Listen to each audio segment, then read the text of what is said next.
L'acord per eliminar totes les àrees de reconversió territorial de Mallorca i protegir així centenars d'hectàrees es manté i té data definitiva pel 13 de gener. Serà llavors quan el ple del Consell aprovi la seva supressió.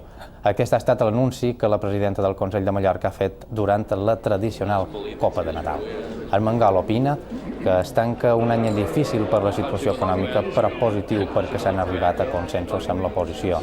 PSOE, Bloc i PP estan a l'espera que els tècnics aprovin o rebutgin les al·legacions presentades pels consistoris que podrien suposar una disminució de les àrees de reconversió territorial eliminades. Com a màxim es conservaran 460 hectàrees, desapareixeran de nou ARTs.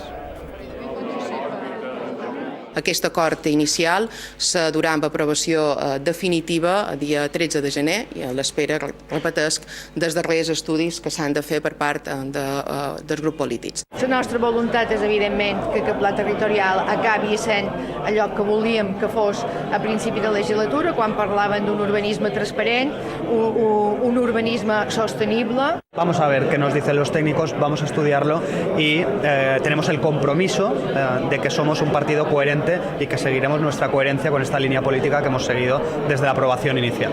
M'ha explicat el que hi ha hagut, que al final s'accepten tota una sèrie de delegacions d'ajuntaments, que se tornen a donar una sèrie de creixements lògics en els ajuntaments que van demanar.